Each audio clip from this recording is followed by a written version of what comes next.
Let the battle begin! And that's going to be a 4-man mosh pit with the Ring of Frost connecting huge. This is actually going to be the big showdown. And that's a triple kill. A huge flame strike going on to everybody. Here's the Riptire onto DiMaggio. DiMaggio's in trouble.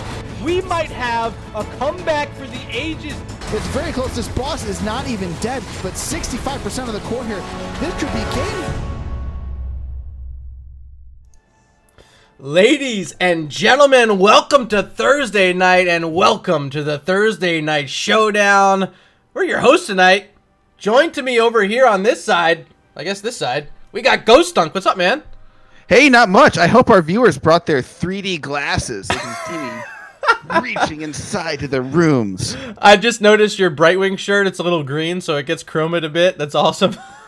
Oh, it says it really? Just a little That'd be bit. great. If I'm just a head and then Brightwing's floating face, that'd be beautiful. Yeah, she's floating a bit. Really like that shirt. I think you said shout out to Heroes Hype for having some pretty cool apparel. It's a little Heroes Hype hype. Heroes Representing. Hype. Heroes Hype. Let's go. Yeah. And ladies and gentlemen at home, if you don't know me, I am Murda. I am currently an NGS board member and I like to do some of this casting as well, especially this Thursday night showdown. Tonight, we got Division B West. It's sOaK Every Lane and Uncomfortably Numb. Isn't it, looking from there, the way they capitalize, isn't it like, sOaK Every Lane? Right? It's like the SpongeBob meme. I saw Ektar in chat. Yeah. He's kind of disappointed that their logo isn't the SpongeBob meme, but... Exactly. I do have our match bands for tonight, or map bands rather, for this match. It's Tomb of the Spider Queen and Dragonshire banned out by sOaK Every Lane, Alterac Pass and Cursed Hollow banned out by Uncomfortably Numb. Here we go, draft number 1. It's Towers of Doom. All right, getting into this now. See, I've been watching DivS. I've been watching like high level Heroes Lounge. But what's the meta looking like in B West? Are we still sticking with the Zeratul Ana bans, or what are we looking like here? I've seen a bit of the Zeratul ban for sure, Ana as well. But I mean, just looking around at some of these different divisions, depending on where we're at, it seems like it's always a different story. And Nubrak also been in that discussion as well. Mm-hmm. Well, I mean, that's a B med. That is a for B-Med B West. Yes. Samuro will be banned out tonight. Maybe we draw a Gazlo ban too. You never know when B-Med's here. Yeah, and I ban out Samuro every time my team plays against Stark. So if you've got a solid Samuro player, it's a ban worthy, and that's a good advantage because it opens up the ban slot for you. Yeah, I actually saw the Samuro bans on my channel last night as well. Fox was subbing in for Regen Retro, and a few Samuro bans came out on him. There's a Tyrande ban as well. That's an interesting one. I'm not sure that it's like a high priority character. It might be a target ban. I think it's just high priority here. She's decent at stalling out the altars here on Towers of Doom with the owl. Pretty good burst potential with just throwing out the Lunar Flare and Hunter's Mark. There's ETC, and this is the tank that's quickly rising in the meta in the tank position. Absolutely. Nubrak, getting rid of him still kind of makes sense if you want to make sure that you don't have to deal with any cocoon nonsense. I mean, Tyranda's a decent ban, especially if you know that they're going to pick someone like a Diablo or an ETC, someone that Tyrande can easily follow up on. Absolutely. And now we're seeing the first picks out of Uncomfortably Numb. They want to go with Junkrat and Malfurion, and just as I was mentioning Tyrande is good at stalling those objectives, I think Junkrat and Malfurion may be even better. That's true. I had not thought of Malfurion's ability to stall the point, but Junkrat is also very good at it, like you said. And I think Kicknaz, I've seen Kicknaz play that Junkrat before. There it is. Let's go. And then let the Thursday night showdown without some Gazlo, baby. I love it. Yeah. Oh, yeah, absolutely. I mean, you're getting on the big stage, B-Mid's like, let me at him. Put me in, coach. I'm ready to be the one-man wrecking crew. Give them the clamps, B-Man. I'm super stoked for this. I also want to mention at home, if you are tuned in right now and you see in the bottom left-hand corner of your screen, it does say week 1. That is not a typo. This match was meant to be played last week. So neither of these teams have had a start to their NGS Season 7 as of yet. This will be the first chance you have to see both these squads. And I like Gazlo. Any map that Gazlo can get up and set up, in time, like this map where you have to, go on altar, where the next altar is going to be. Gazlo has, he can set up a lot of those turrets. A ton of those turrets, and I am hoping we maybe get to see some wombo combo with the gravel bomb. There's the final ban of the map, Alarak. Okay, Alarak banned out. You could do the wombo combo gravel bomb into an easy mosh pit. This is true, and they have a Dragon's Arrow, which can help set all that up. It could be a pretty sick CC chain after taking a second look at it. Good point there, Ghost. And we're going to go with the Diablo and Tracer. Ooh, the Malfurion Tracer, I see it now. Yeah, I love it. I was about to say, I think it's just the best support to pair with the Tracer, outside of maybe the classic Tassadar that can go with it. But I don't even think it's out of the question that Tassadar is not that last pick.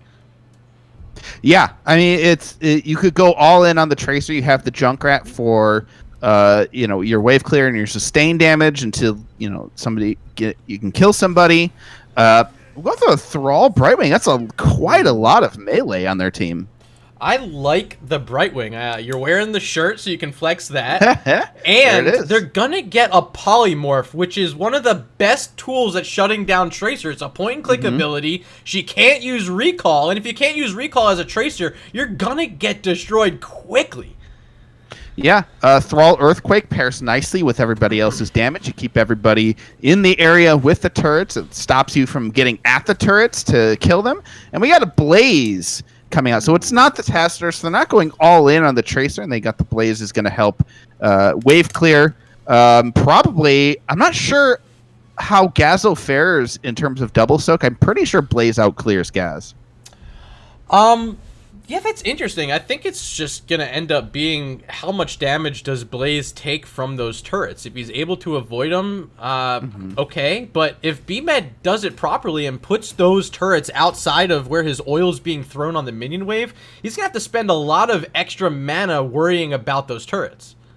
Yeah, that's true. But fortunately for Blaze, he'll be able to simply clear the wave, rotate, while Gazlo is still dealing with his minions, and maybe just heal up in his own in the mid lane. Well, this is true. Well, let's ask chat. What are you guys thinking right now? Who's going to win game number 1? Hashtag SEL or hashtag UN. Place your votes right now. These teams are here playing for you. So if you're here supporting them, let them know you're here. Ladies and gentlemen, game number 1. Let me introduce this team on the left-hand side. We got Strogs up front on the Thrall, Philip K on the ETC, BMed, of course, playing Gazlo, Tornado on Hanzo, and last but not least, playing the Dragon, it's Kid on Brightwing. Ladies and gentlemen, welcome to the stage, sOaK every lane.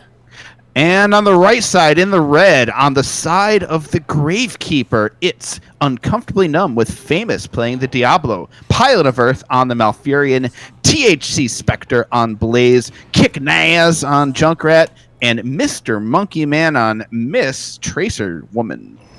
I really hope we're not having a latency issue. I'm seeing a few frames being dropped on my side. There's a storm in the area, hoping it's not an issue tonight. But anyway, here we go. Game number 1, Spell Shield on Diablo. Gonna try to use that up against Gazlo? I don't know. What's your thoughts on the Soul Shield at 1 there? Well, I mean, Gazlo has a lot of spell. I mean, his turrets, I believe, count as spell damage. But usually you want that for burst. So I am a little bit surprised out of it. Like, there's the damage on the side. It could be for Thrall, but the damage on the side of sOaK every lane seems more sustainy than bursty, in which case you'd want Devil's Due. Absolutely. Well, let's take a look at this lane setup right now. Currently, it's Gazlo rotating between mid and top, setting up some turrets to help with the vision, and Blaze solo soaking the top, Junkrat soaking the mid. So a lot of extra duty for BMed soaking the double lanes there, as Tracer almost found the first blood of the game. You said duty.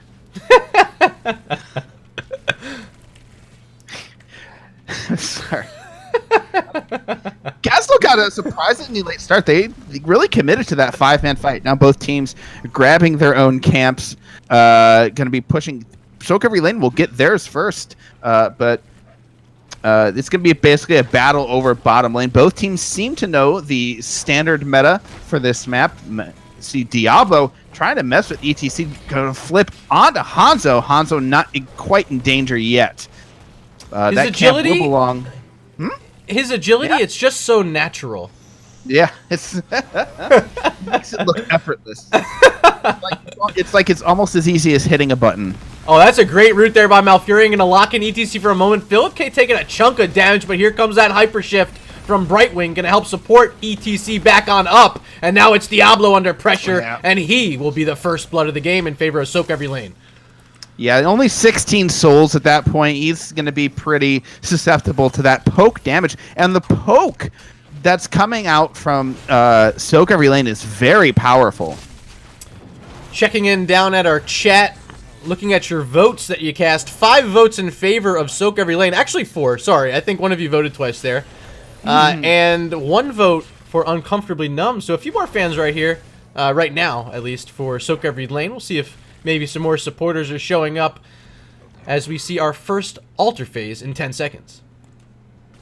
I don't think we're going to see... Oh, maybe an Invade Blaze is getting a little...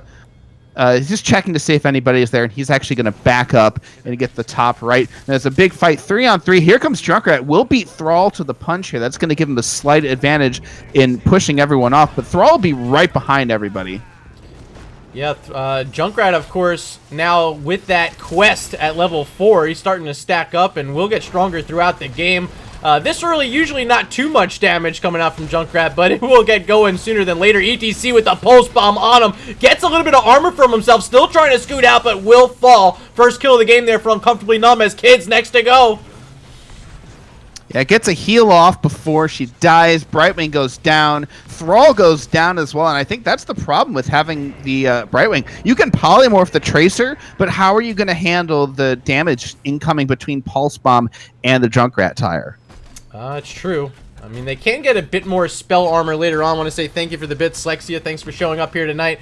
But yeah, I mean, you can get a bit of armor with the Pixie Dust, right? The spell armor. That can help mitigate some of it. Of course, ETC, you saw there when he got the Pulse Bomb on him, he did have his own armor from just popping his E. But yeah, Brightwing, she's going to have a really tough time trying to heal out burst damage on multiple targets. You're absolutely right. Yeah, it's really a tight rope that both of these teams have to walk. sOaK Every Lane wants to sit there and outpoke their opponent, whittle that Diablo down. Ooh, and there's a big slam on ETC. ETC starting to get very low. There's the Pulse Bomb. Down goes ETC again. And still looking for more. Famous is in there. Blaze looking for that Jet Propulsion. Doesn't find it, but he does have a bit of oil. But it's not enough to secure any more kills, but they do steal away that Camp Ghost. Yeah, it's really all about positioning. sOaK Every Lane needs to be very careful about setting up a good perimeter and making sure that Uncomfortably Numb doesn't really get in there and get in their faces, because once they're in their faces, it's going to be very rough. ETC is going to take a lot of damage, and you saw they just focus ETC. Tracer throws down a Pulse Bomb, which is going to get even worse once Tracer hits 10. THC Spectre looking to find some free damage, not quite available there with Brightwing in support. Double altar phase down bottom as our teams are setting up. It's about a 1-level lead currently for Uncomfortably Numb, and they have a great position set up here in this bottom lane. Sapper is marching towards his wall as well. Yeah, they're very close to 10. It looks like... oh, actually, here comes sOaK Every Lane. They're rotating now, getting the mid. It looks like they're probably trading out. Hanzo in a lot of trouble. Tracer blinks out. Brightwing comes in, chooses to teleport to the ETC rather than the Hanzo to get that healing boost. And all this time, Gazlo's been trying to set up some turrets around this top altar, and has done a pretty good job so far of zoning out the Blaze. But here comes the rest of the team. Diablo leading the way as Tornado, 34 health. How is Hanzo still alive on the backside of this one? But nonetheless, I'll tell you how Mr. Monkey Man whiffed the Pulse Bomb there. Oh, you hate to see it. But they are going to try to grab this altar and should have enough space here. Tracer's locking it in right before level 10 for Uncomfortably Numb. Yeah, with Diablo, they're just basically able to run at them. The Malfurion heals are going to keep everybody alive. The poking strategy for sOaK every lane may not be working out as well for them on this map. Oh, Brightwing. Ooh, that's a lot of trouble for Brightwing. Kid getting flipped over, avoiding that root, still trying to escape, but won't get out. Tracer just too fast, too many pew-pews, ETC, next in the sights, here comes the Riptire. See ya later, cowboy. Yeah, I think, ETC is not the tank I would have picked for this composition. I would have picked like a Garrosh or maybe a Johanna, I think. Now, do you think level 10 is going to change anything here? Of course, we talked about their combo of heroics. We do see the Gravel Bomb, the Dragon's Arrow so far. We, of course, expect to see the Mosh Pit. Sunder, however, is chosen rather than that Earthquake. I'm not too surprised. ETC could decide to go stage dive here for the added global pressure. No, instead going Mosh Pit now. But I do think the Gravel Bomb is going to be instrumental in winning team fights. What's happening is Tracer's coming into them. They're just walking right on top of them.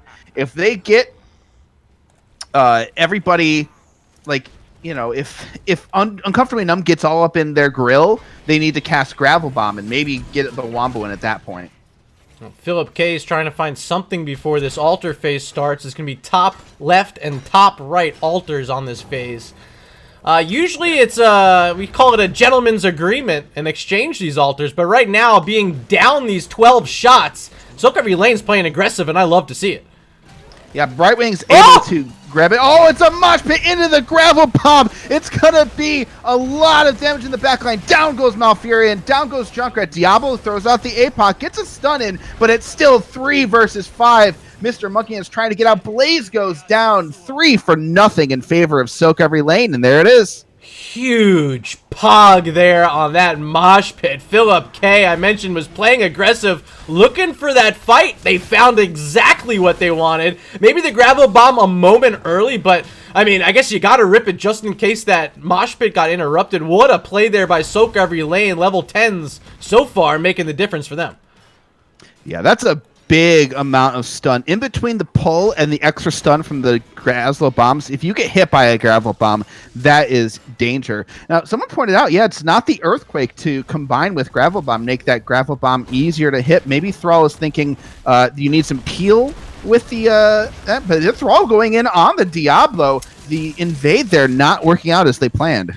You know what? Let me tell you another reason I really like the Sunder, and we'll see if this ends up happening, but it's a great interrupt for the Riptire. You see the Junkrat channeling it, you hit him with that Sunder from distance, and you completely shut down his heroic. That's true. You just have to be careful not to provide any anti-synergy with Mosh Pit and Gravel Bomb because they're so positionally demanding. Absolutely. So this is now an even game. Like, both teams have shown that they can bring the fight. Oh, Famous maybe caught in between the team, but it's such a weird positioning from both of these teams. Here's the Riptire coming out. It gets a lot of damage on the ETC, but the Brightwing heal is in the Peekaboo and the shields, and the disengage is real. I love when you say, here's the Riptire, because that's exactly the clip from our intro. It sounded just like it. I was like, wait, is this thing on repeat? Double root by Thrall. He's coming in and Tracer's down. Diablo could be next. Big chunk of his health bar is already taken down. Famous going to try to walk on out of here. The bunker was played. There's the Gravel Bomb pulling Blaze right back in as Diablo falls. Make it 3 with Blaze down as well. A triple kill for sOaK every lane. Yeah, you get that Tracer down, their composition falls apart. Tracer's really one of their biggest threats. They're going to assert their domination now in the bottom lane. Diablo does respawn. He's back here in defense. ETC is going to be rooted for a second. Very suspicious rotate from fall there. And all the while, BMed going to pick up that Sapper camp. So this fort/keep, whatever it's at right now, is definitely going to be under threat. And you can see that Uncomfortably Numb, they're fully aware of it. They're not letting these Sappers go any further at all. Yeah, the bottom keeps in both cases are the key to this map. Now that shots are tied on both sides. This is a tie game in as many ways as I can think of. XP is almost even, although you do have a level lead for sOaK Lane. Yeah, was that altar still sitting there the whole time and I just didn't realize it? I believe so. Okay. Tied ball game, tied levels, actually almost level 15 here for sOaK Lane as one of their camps is up right now. This one on the bottom lane. Diablo walking nearby, but without anyone around to help. This looks to be going over uncontested to SEL. And there's the cap. More yeah, zappers. Uncomfortably Numb realizing that they probably need to soak every lane at this point. Yeah, let's take a look in at our XP. I believe it's this one here. There we go. Gazlo currently in the lead, just crossed the 10K mark. Blaze not too far behind at 8,500. But BMed effective so far in this double soaking strategy for sOaK Lane. Oh, here comes the Diablo combo. Does not hit onto the Hanzo. Famous trying to find something else. Here comes Tracer trying to get on the Thrall. Thrall getting very low. Uses the Sunder, but doesn't get out. Riptire comes out, but is immediately interrupted. Kicknass has to back off, and that's going to be a 1-for-0. Diablo looking for more on ETC, but the slide is there. Bunkered down. Everyone's safe on the side of Uncomfortably Numb, but a great pick for them.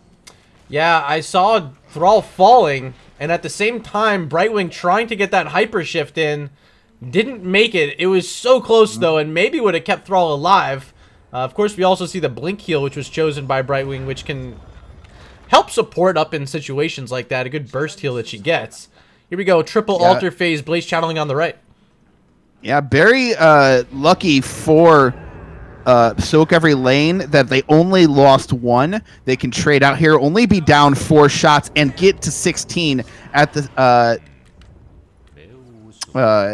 oh, actually, no, I'm sorry. It was Uncomfortably Numb who was down 16, so that's extra lucky for them. But it's only down 4 shots. Now this is even more of a tie game than it was before.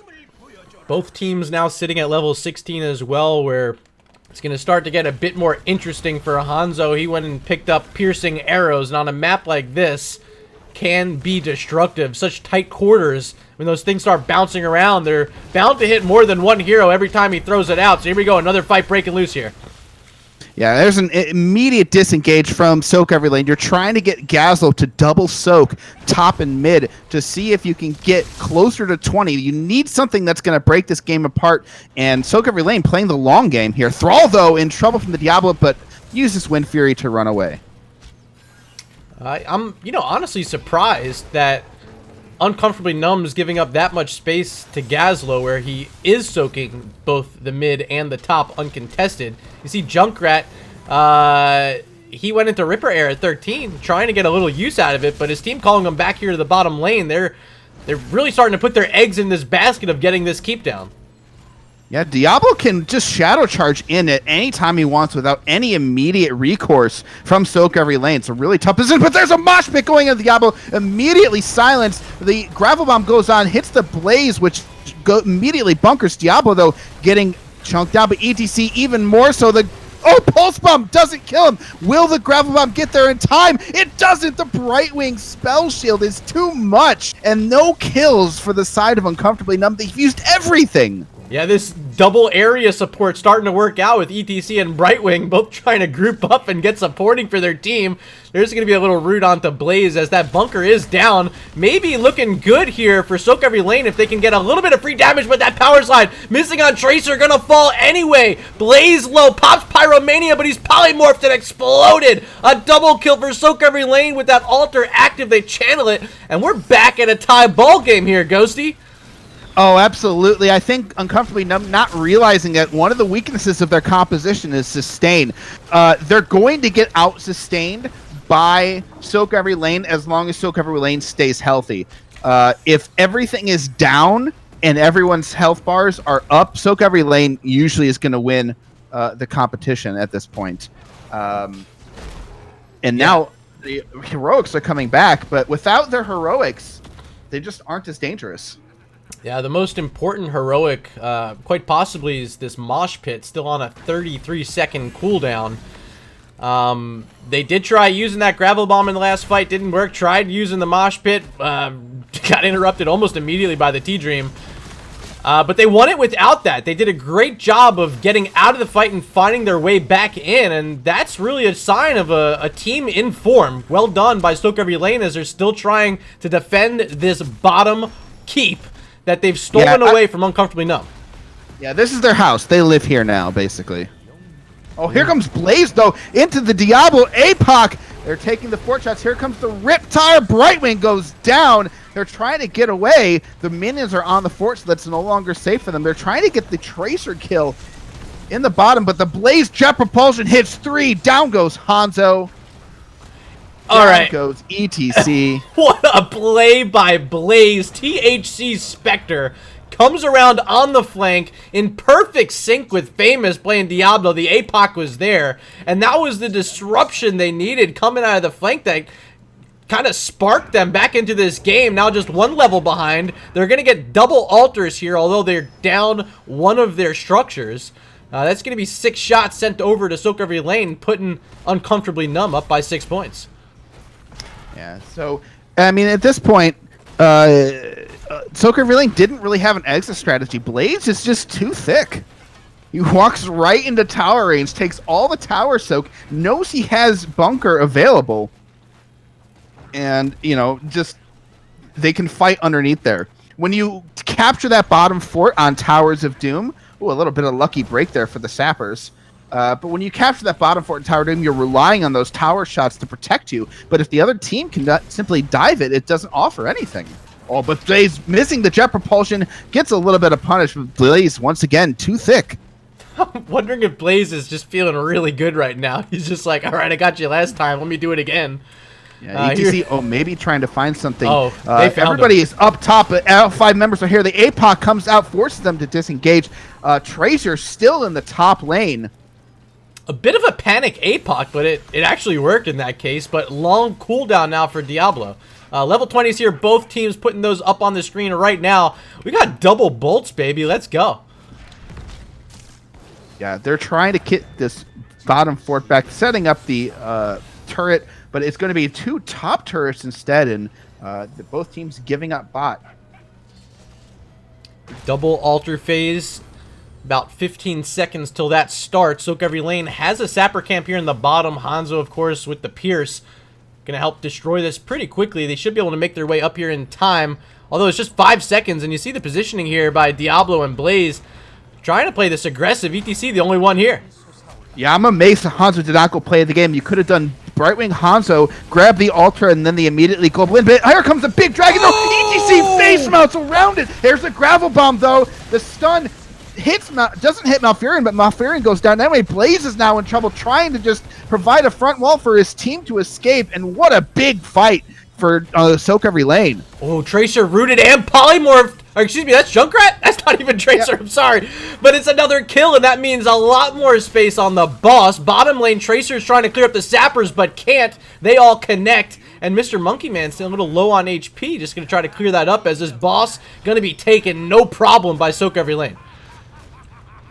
Yeah, I'm just looking at some of the talents. For what to talk about the talents after the game, because there's some weird builds going on all over the place. We can mention Junkrat stacks as that Sunder comes out. Not enough space to catch up to Diablo, or maybe too much space. But it's 114 stacks on Taste for Explosions for Junkrat. Would love to see him maybe a bit higher at this point. We are at the 20-minute mark, but Junkrat will be doing more than he was before, of course. But is it enough? He did go into Cannonball, which helps too. But we really need to see more out of Junkrat here if we want to have some kills for Uncomfortably Numb. Oh, wow. Oh, wow. Got caught by the tunnel teleport. They're off in the middle. I think probably trying to go and soak or clear or something. Just in the wrong part of town. Oh, no. Brightwing did go into that stealth. I wonder, maybe she was stealth running up there and didn't realize and then maybe popped out. I don't know. Yeah, this is rough. I think they're going to have to give up the bottom lane. Only 1 tower, so neither team can win off of this single tower shot. So either team could choose to give up the altar if they so choose. I mean, obviously, you'd expect it'd be sOaK LANE if they did. So 23 seconds, I feel like you just leave. I feel like you do too, but Brave. they still have a mosh pit. They still have Gazlo here as well. They just don't have their support, but Brightwing will be up and be able to hypershift in 10 seconds. Here comes Blaze on the backside, and now ETC caught all by himself too. Oh, Gazlo just goes down. Blaze on the backside, going all in on the Gazlo. There's a pulse bomb, saves the ETC as Brightwing heals are there, but that's another staggered death for sOaK every lane. Yeah, that one's going to be rough. Another 50 seconds till Gazlo's back up. That means his bottom keep, which is already pretty low, is likely to fall, at least if Uncomfortably Numb wants to go for it. Looks like first in line, though, is this Sapper camp, which might be the smartest play available. Oh, no, this bottom tower is going down. ETC, caught way out. There's a route to stop his escape. ETC juking and jiving, fakes it out, power slides to safety. Slowed down a little bit, but by the Blaze, I don't think they can stop this. Oh, look at how much damage Hanzo's doing in this choke point. I'm shocked we didn't end up seeing the mosh pit there. It could have been on 4 heroes, but Philip K holding it back. You don't have your main ult with Gazlo dead. I mean, I don't know. I think with Pierce and getting it stacked up. Oh, these are fatal. These are. They're trying. They're going for it. There comes the Riptire down. They're trying to make room for these sappers to get in. The pulse bomb misses, lands on the ground, but everybody's getting very low. There's the ETC bolt into the mosh pit, but silenced and knocked away. There's a sapper. Did it go through? No, I think it got killed. Both sappers killed, and there's a big gravel bomb. Kills Malfurion. And ETC's gonna live famous now in trouble, but this keep is in control currently of Uncomfortably Numb, so shots coming out onto SEL. Gazlo's turret's the only thing soaking the damage for now. But what a play. They keep themselves alive. 8 shots needed, though, to end Uncomfortably Numb. So this isn't even like a checkmate situation at all. They gotta get this plus some. Yeah, I like that coming from Uncomfortably Numb. It's a high-risk, high-reward play. If you win the fight there and get those sappers in, that's it. But Tracer caught in the wrong part of town once again. The camp was the only thing on the map. They had just capped it, and a great invade coming out from sOaK every lane. They're not going to take the greedy play here, just going for the 4 shots, representing the next altar for either team, and at least the current state of the map would be a win for either side. I also want to check on our boss timer, 56 seconds for those of you at home who are curious. So at least another minute until either side can make a run at it. I expect to see a lot of combat here in the bottom lane. People were saying that this matchup was going to be really good, and they are not disappointing us. Well, you know, I don't put the Thursday Night Showdown matchup as this match for nothing. Maybe I saw that coming. We know it's coming down 2 to 4 Towers of Doom. Boss is going to be up. Blaze is already setting up. 28 seconds remaining. They're trying maybe to get more towers. I mean, that's another way to end this one. Just control all 6 towers, but not the easiest thing to do, as both teams are now at full strength. Tracer respawning, heading back towards the mid to rejoin her team. This boss is about to spawn, and if either side goes for it, it will be GG. Yeah, and if you're Gazlo, you're all BMed already setting up the turrets in here, trying to make this as an unhospitable zone as possible. With Sunder and Mosh Pit and Facemall, I gotta think the boss control actually belongs in favor of sOaK every lane. I think so too, especially with that gravel bomb. Everything's online. Just can't lose a hero early. There's a gravel gonna whiff. Double stun whiffing as well. That's a lot of utility gone for sOaK every lane, but the mosh pit's there. It hits Diablo. The concussion mine gonna reset it as Blaze on the backside in trouble and will not fall? Still alive? Oh, everyone's so low. Blaze is looking to get down, but Thrall is toast, and Brightwing is the only one left. Brightwing tried to teleport in on a dying Hanzo and did not make it. The altars are up. You don't even need the boss. The Diablo making sure nobody captures the altar, and that's game. GG, well played. Game number 1 gonna be handed over to Uncomfortably Numb.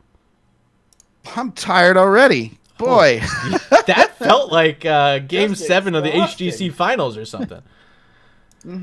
Let's take a look at our match summary brought to you by Nexus Gaming Series.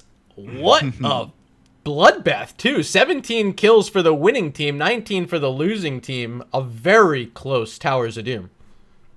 Yeah. I want to take a look at some of these talents here. Hanzo's build is a little bit unusual. It makes sense though, really going in all in on the spell power. Hanzo going Q build, maybe that explains the Diablo spell shield pick. I'm not sure, but Diablo talent though, Soul Shield going for the Q talent at 4, but the fire talent at 7. And then going for the charge talents at 13 and 16, trying to really be more of a bruiser style Diablo than a tanky build. You have pretty typical on Junkrat, but the Tracer is a little odd too. You've got your Spatial Echo, Bullet Spray, Sleight of Hand. So a little bit of interesting choices coming out from these players. Yeah, I mean, Spatial Echo, especially, that's a win more talent. But, when you end up winning the game, you can't fault anyone on the winning side. Oh, no. GG's, game number 1. We're going to take a short break as we set up our second lobby. We're going to get a drink of water, catch our breath. Hope you guys stick with us. We'll be back in just a moment.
I was like, where'd the scene go? I gotta click it. Welcome back, everyone. Thank you for hanging out during the break. Ghost and I had a good time. Yep, he's having a great time there. Make sure your 3D glasses are in, I'm telling you. I don't know. Those ragdolls will just fly right out at you. Wait. Oh my god. I think I actually have a pair of 3D glasses in here somewhere. I do. I do. Turn on that OBS 3D vision. We're going 3D tonight, folks. Well, this is interesting. I should get my 2 stereo webcams. Get another Logitech up in here. All right, I just hopped in our lobby. Map number 2. It's going to be Volskaya Foundry, Twitch chat. I'm excited for this one. This is another point map. Another place where Gaslow could shine. In fact, if sOaK LaNe wants to bring it out again. I thought the Gaslow was fine. It just, it came down to the wire. So I really can't fault either team's draft. I think there's 2 lobbies. Hold on.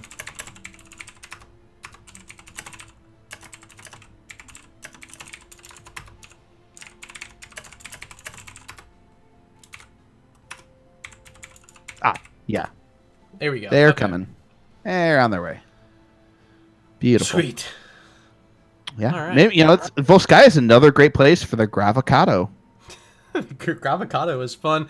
I want to say thank you for these raids we've gotten tonight. I saw Ziltoid earlier, brought some viewers over, and most recently Mongoose raiding with a party of 12. Welcome. Hope you guys had a fantastic stream on the other side, and welcome to the Thursday Night Showdown, where we're already witnessing a thrilling set between sOaK LaNe and Uncomfortably Numb. Yeah, it's this is another big team fight map of Volskaya Foundry. Who chose this map? Looks like Uncomfortably Numb because it says Team 1's drafting first. Okay. Are we ready? I think we're ready. Yeah. Ready. All right, ladies and gents. Draft number 2, Volskaya Foundry. I mean, I think on this map, I can see why Uncomfortably Numb picked it. They've got a very aggressive play style. They want to do the Diablo and on people, getting picks, doing stuff with like allowing Tracer to go in and murder the backline. Blaze even getting in on the action last game. Let's talk a bit about the Tracer in game number 1. Weren't necessarily like a ton of like, oh my god, Tracer making play moments, but did you feel it was good enough paired with that Malfurion that maybe it's something they're thinking about once again in game number 2? I mean, Tracer was not a liability as far as dying too much, and that's the worry every time you pick Tracer is that you can't protect her. She just needs a little bit more, healing to go in and stay in the game. To get her damages. She wants that pulse bomb up as often as possible. You saw a couple whiffs on the pulse bomb. I think if you had connected on those fights might have gone a little bit differently.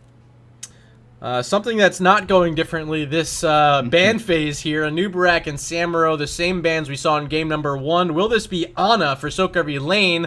That's what they did over on Towers of Doom, and that's exactly what they're going to do here on Volskaya.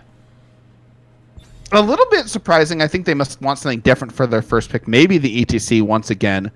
I mean, Anna's first pick worthy. I'm surprised they're not grabbing her up, and she's so good right now. She's a really solid first pick. Maybe they like ETC better. I don't know.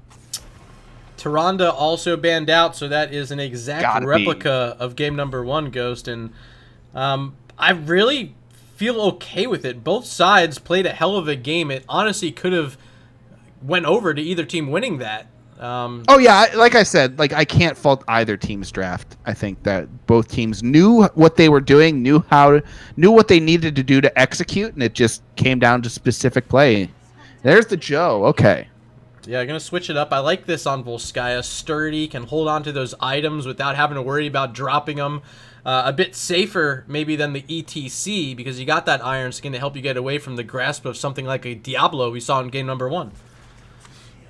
Ooh. Oh. They banned out the Alarak last time, and this time I said, we're not going to let you. Oh, but this is so great because you're up against the Johanna. You throw out that Discord Strike, you interrupt the Iron Skin, and now what I just mentioned was a strength of Johanna maybe becomes a weakness. I mean, yeah, that's really, I feel like that's skill-based. I think that's a skill matchup because Johanna just needs to anticipate Alarak Alarak's combos and throw out the Iron Skin. It's kind of a game of chicken, but it's a Chromie Gazlo. I'm not surprised about the Gazlo, but I am surprised about the Chromie. So let's think about how this might help having Chromie in the combo. I suppose you can try to land some good Hourglass stuns, or Stasis, I guess, and then maybe use that to line up something a bit bigger with the Gazlo, but it's not an easy thing to do for a Chromie. Yeah, that's the advanced version of a combo. Chromie could always go slowing sands and use that to follow up on the gravel bomb. You know, you pull everyone into that big circle, and now they're all super slowed inside of it. Gravel bomb might be easier to hit with Johanna's Condemn. You throw out a Condemn, and Gazlo immediately throws out the gravel bomb, and everyone's too slow to get out of it because of Punish, especially if Johanna gets that Punish quest done. But you know, this is all, you know, crazy wombo theory crafting, and it's a tough way to build a team, is to just be thinking about combos. Next picks, we saw these in game one. It's Junkrat and Malfurion once again for Kicknaz and Pilot of Earth. And I thought both these heroes did a great job in game number one. Of course, Pilot of Earth, some really solid interrupts with the Twilight Dream onto those mosh pits. Here's Rhaegar for Kid. Final selection coming in for sOaK Every Lane in just a few seconds, but they need some sort of sustained damage to pair in with this Chromie, or else they're really relying on a lot of, I guess, unreliable damage, and that's exactly it. Raynor is such a great pick to pair in there. Yeah, he's going to work well against whatever tank that they throw out here, with, you know, a lot of tanks banned. Although, if they had let ETC through, Raynor would have been a fine pick. The thing about Malfurion, no cleanse, able to stop time loop, and people are pointing out, you know, time loop stun combo. You throw the time loop out, Gazlo throws a bomb down on there. It's, you know, the perfect timing. They come back in, and there's the Garrosh. You know, Johanna pick already ready to deal with that Garrosh throw. So I saw some votes already coming in for game number 2. You guys are eager to get your votes out there, but it's time to ask you once again after seeing this draft, who's going to win game number 2? Hashtag SEL or hashtag UN. Place your votes in chat right now. What's up in chat? I see Shingam Sama making it over here to twitch.tv/Nexus Gaming Series. How you doing, my friend? Yeah, going into this game, oh boy, sOaK Every Lane really likes their poke style. They like Gazlo to be able to set up, and Chromie and Raynor just poke at people and try and dissuade them from sitting on a point. And I think Johanna is going to work better for them as far as a tank. Yeah, my only worry is this Alarak. We'll see if THC Spectre can play it well. I'm presuming for the solo lane, just as he played in game number 1, but we will find out in a moment. Ladies and gentlemen, welcome to game number 2. Over on the left-hand side, we got Philip K on the Johanna, Kid playing Rhaegar, Strogs on that Chromie, Tornado on Raynor, and you guys know him as B-Med playing the Gazlo. Ladies and gentlemen, welcome to the stage, sOaK Every Lane.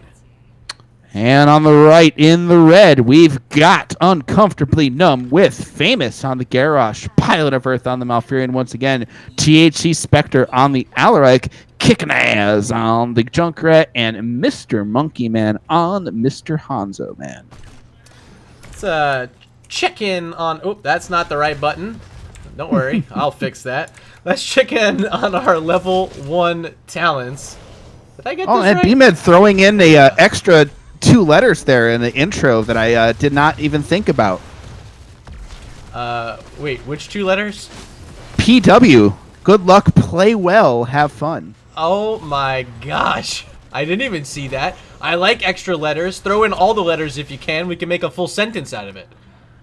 All right, we've got Alarak going to the bottom lane. Oh, Garrosh doing a good job of trying to control the rotations. Just a bit of a miss on the stun. And Alarak in the bottom lane, very odd. Not something I would have chosen, but it looks like Alarak's going to do a lot of rotating, a lot of picking off. Yeah, I mean, he's really their only solo laner. I don't love the matchup up against the Gazlo because B-Meds can be able to play at distance for most of this. He's going to have to rely a lot on those just like little, I guess, is the E ability? Yeah, the E ability poke. Yeah, and I mean, it's not like I'm not even that worried about the matchup between Gazlo and Alaric. It's the fact that Alaric works so much better in the 4-man because he can stack his quests, he can get more sadism, and on his own, he just doesn't work. He doesn't scale as well. Oh, let THC Spectre be the judge of that one, and if it ends up working out, grabbing a kill on a Gazlo would certainly be something that they'd love to see, but so far, B-Med just holding on to that turret, gonna be okay for now. Let's check in up top as this support camp perhaps being at least observed by both these teams. Neither side getting too aggressive on it yet. Yeah, Alaric just barely missing Castle with a lot of these pulls. But Alaric looks like he's going to be rotating between lanes, maybe trying to add some strength into the 4-man. Solid chunk of damage in there onto Garrosh. And that's the poke back from sOaK every lane. Yeah, a ton of poke. Of course, the Chromie. Raynor has a deceptive amount of burst sometimes when he can land that penetrating round. We'll see how Tornado and Shrogues do in combination here, but so far I like how Famous is playing close and threatening everyone on the side of sOaK every lane, saying if any of you step forward, I will immediately throw you back. So it's been a lot of patience so far from SEL. Yeah, if you read, I remember there was an article Ishbu put out where he said Garrosh is kind of like a bouncer. He's saying, you know, if you come close, I'm going to throw you. And you just kind of stand out there and dissuade people from even coming near you. Control point A, and there's that Garrosh. It's just Johanna in his face, so not the target he's after. But from the bottom side, it's Raynor walking in, getting flipped and stunned. Good Chromie damage on the backside coming in from Shrogues, making sure that Junkrat has to run away. Raynor at 52 health. He's going to scoot by somehow. He survives, and neither side will lose a hero in that skirmish. There's too many turrets on the point. They couldn't chase Raynor down. Tornado is backing. He'll be back in a moment at full health. And everybody is looking really healthy on the side of sOaK every lane. It's not just turrets, but this is also a Merc Lord empowered turret. As long as Gazlo's standing in here, at least. So extra turrets. Gazlo, turrets on turrets on turrets. And we should have another turret spawning. Yeah, 2 seconds here on the left-hand side for sOaK every lane. I don't know if anyone's going to walk that way yet. Yeah, both teams, I think, trying to get to 7. Here's 7 first, and they immediately come in, but 7s are now picked up. Everyone's picking their talents. Oh, there's a big pull onto Chromie. Asta leave, and Chromie goes down. Yeah, great follow-up from THC Spectre. Found the pull, found the Discord strike, found the kill. First blood of the game coming at the 4-minute and 15-second mark for Uncomfortably Numb. And they're going to go ahead and grab away their fortification camp, get their hands on a turret, and try to regain control of control point A, which sOaK every lane so far has sent up to 99%. Yeah, it's going to be another shot here for sOaK every lane, as they haven't gotten their turret yet. Yeah, they're going to get it now, and I'm a little bit surprised that Uncomfortably Numb isn't trying to invade this camp. It's because Junkrat's top. Oh, okay. Yeah. Well, they're trying to push the XP lead too, but with that, now it's even strength here on the point. Still channeled currently in favor of Uncomfortably Numb, but here comes Garrosh. Doesn't find the toss all the way back, and Johanna's still in his face. There's another turret with that empowerment from the Merc Lord as Chromie's blasting down from the sky. Oh, there's a big Q coming out from Garrosh. Groundbreaker. Here's the overtime. The root goes down. Slowing Sands are in as Chromie has gotten her heroic rate. There's a big pull onto Gazlo. Huge damage going out, and B-Med has to back out. Oh, a lot more damage coming with that Dragon's Breath. Famous low. Will fall. Pilot of Earth also low. Double kill. sOaK every lane. Junkrat could be next. Be staying in here so deep. Alaric goes down. Kicking ass. Getting pulled back by the Condemn. And see you later. It's a quad kill. And the Punisher for sOaK every lane. That was 3 headshots in a row from Chromie. 2 Qs right to the face of Malfurion and Alaric. And then Junkrat got nailed with a Dragon Breath. And if we also need to point out Raynor with a headshot of his own penetrating round, finishing off, I believe it was Hanzo. Either way, first 4 kills of the game all coming at the same time for sOaK every lane. They're a full level up. Still have this Protector marching up top. They already got a wall down at mid, and they're going to work on this well and maybe even this fort in the top lane. Yeah, I think the fort might be likely. If they've got 10s, it is 4v4. They have the protector. Slowing sands are done, and that's actually going to cover their escape. They're not going to push too hard on it. Protector's down in 15 more seconds. I'm not sure what they want to do. Well, this to me appears as though they can't do anything anyway, so expect this protector just to pop on out in 5 seconds. Let's look at mid, where Garrosh was looking for Chromie, now rooted in by Malfurion, but there's no damage nearby, so under no threat is Shrogs as that protector does expire. We have level 10s for both sides now. Oh, I hear a deadly charge being charged up as Alec maybe waiting for Garrosh to throw somebody, but nothing happening. Both teams have their 10. Now they're going to go off and do soaking and camp things. I could expect a fight over the support camp in the near future. Why deadly charge when you can counter-strike up against a Gravo Bomb? And my thought is this, is that they're on the side, outside of Gravel Bomb and Johanna Condemn, you basically have no peel on the side of sOaK every lane. So I'm wondering if Alaric is like, well, if I get into the back lane, they're kind of, everything just falls apart. Johanna can't be everywhere at once protecting everybody.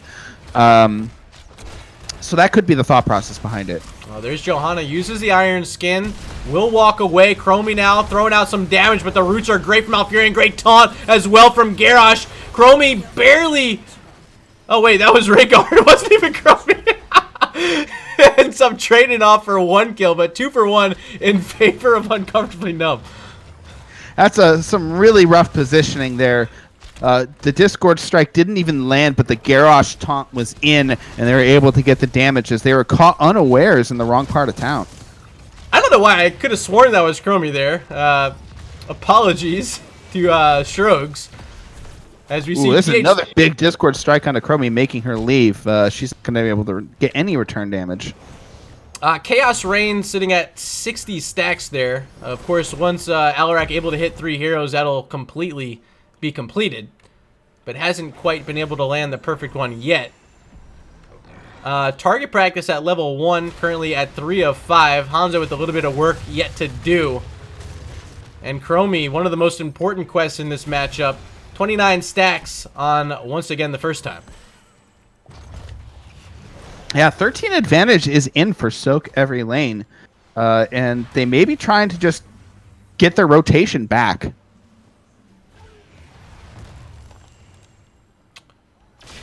Oh, there's Johanna steps up, maybe trying to get some damage on this Garrosh, poking him down, backing up. But Malfurion very good at the sustained healing. So, this camp not up for 2 minutes. I don't know why we're just kind of sitting around here. Both teams just seem hungry to fight. And look at Garrosh. He had his target of Rhaegar, but wasn't able to get there. Good cleanse, though, by Kid. Gonna help Raynor escape, but the taunt's even better, and the Riptire secures the kill. But look at sOaK every lane, turning it around. It's going to be a 2 for 1 in their favor. Now 7 of 4 in the game with Control Point B activating. It's going to be some free channel time here for SEL.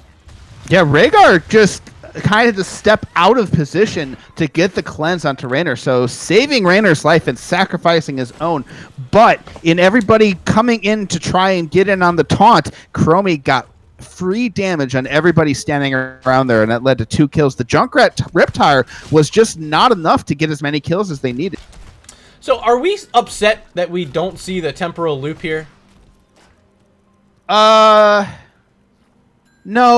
I think slowing sands really fits their game plan a little more with the, the gravel bomb and the turrets and, keeping everybody kind of in the same spot. Oh, there's a big throw on Johanna. Immediately uses Iron Skin. Garrosh now going after Chromie, but Chromie knows he can't throw anybody and holds her ground. This is a great spot for Chromie. Look at these fish in the barrel. Just going to throw out those sandblast strokes. Maybe a little bit too deep in here. I'm surprised walking so far in, but the slowing sands. Enough to find a kill on Alarak. Sadism reset. Garrosh could be next. Yes, he is. Double kill. Now Junkrat stuck in here all by himself and kicking ass. Will be kicking rocks all the way back to base. Oh my goodness, sOaK every lane did such a good job of punishing that Alarak. Alarak came in with the deadly charge, had the squishies, but went too far. His Discord strike completely whiffed, and then everyone immediately turned on Alarak. The damage came in, and everything fell apart for Uncomfortably Numb. It's going to be a free biotic emitter here for SEL. It's also going to be their second Punisher of the game, currently up by a level and a half. They have their 16 talents, at least after their heroes lock them in. And this is going to be the first structure of the game being very quickly turned over there for SEL. Yeah, I think you also see the benefit of getting that first protector. Uncomfortably Numb did not have a well for that fight in top, but sOaK every lane did, so they were able to go back and get a little bit more health, and so I think that helped move the fight in favor of sOaK every lane. Wall already down in the bottom. Johanna and Gazlo inside this protector are going to try to get through it in just a few quick swipes with those big, powerful fists of the protector. Still going to live. Oh, there it goes. I thought they weren't going to get it. Finally do. And that's going to be 2 structures down now. And catapults for the top lane. Catapults for the bottom lane as they're going to make the rotation to mid, trying to complete the trifecta here in this objective phase. Yeah, not... Okay, there's the power glove out, turning that fort off. This protector is going to be done soon. Very few seconds. Everybody's leaving. Just a free fort, and everybody kind of bails. Seeing if everyone then is foolish enough to chase them. Nobody is. And Mel, they may be setting up a bit of a bush party, but not really much of one because the protector... Oh, are they just getting aggressive? I don't know if they realize the protector's always on the minimap. Yeah. There's a few camps on the map. Looks like Uncomfortably Numb sending themselves up to the top to get the siege camp. Also got to clear up this push on their top keep wall. There's a turret camp. I think it was just a vague notion. sOaK every lane said, "Oh, we're up 16. Let's just try to find something, anything. Like we're not ready to push on a keep or anything. So let's just see if they come chase us as soon as the protector dies, and we can win a fight here." Here's Rhaegar able to solo Merc. What a fantastic healer that's able to do so much versatility for a team. That's why you're seeing more and more of Rhaegar. He brings a lot of different tools that not a lot of supports have.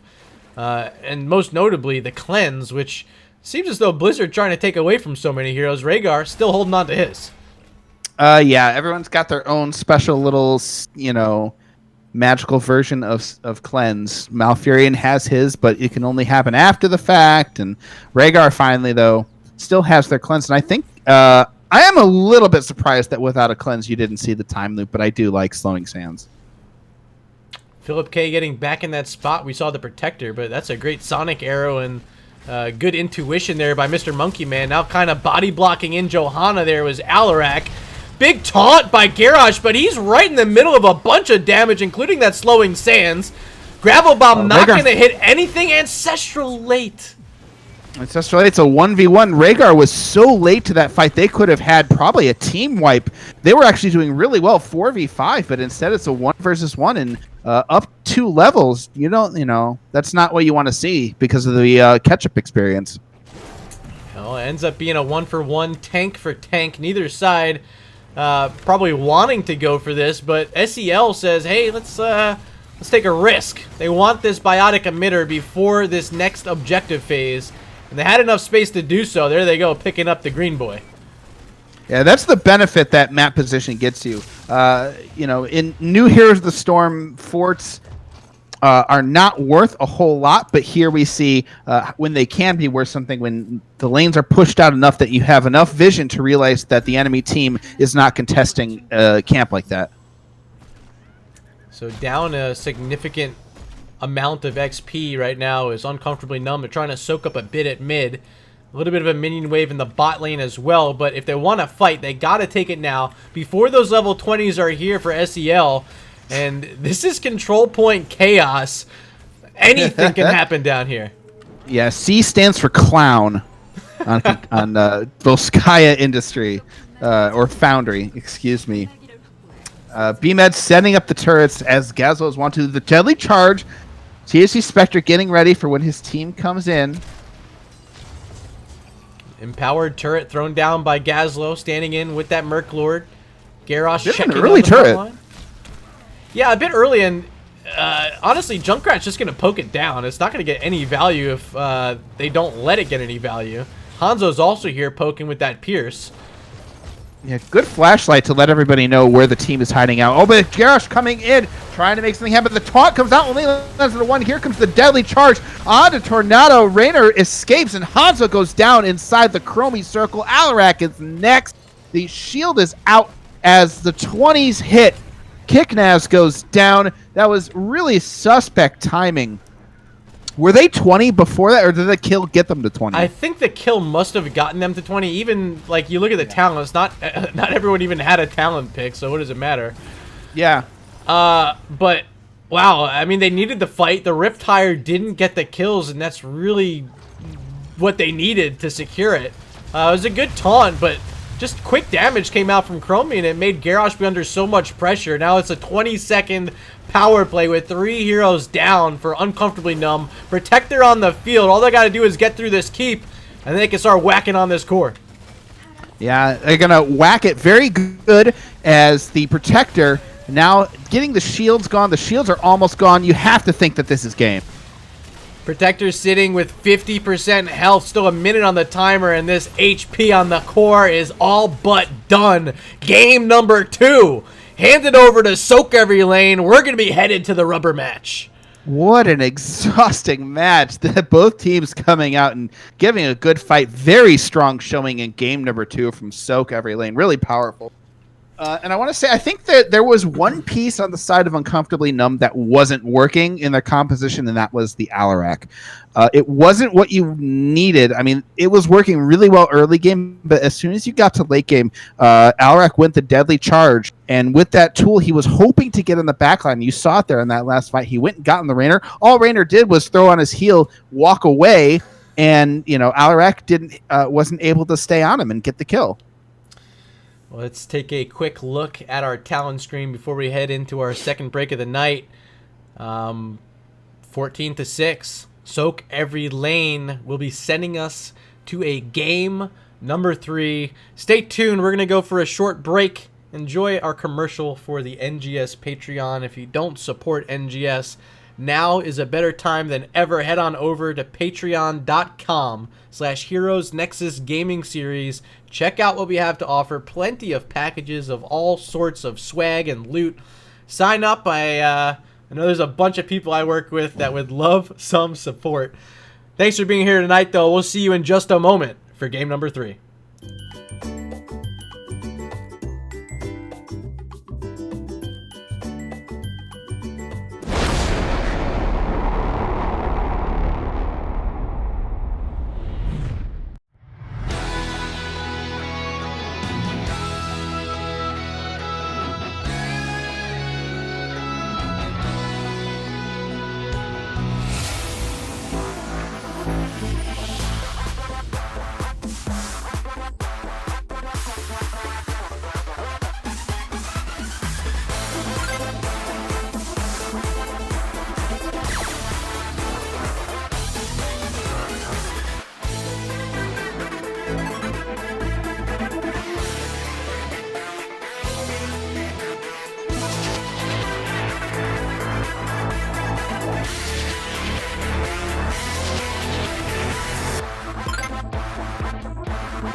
Welcome back as Ghost Dunk's face is on the stream once again with the slow crawl back. How you doing, Ghost Dunk, after the break? Good. You gotta Oh have my your god. 3D. Yes, I just got freaked out. I think it's extra 3D.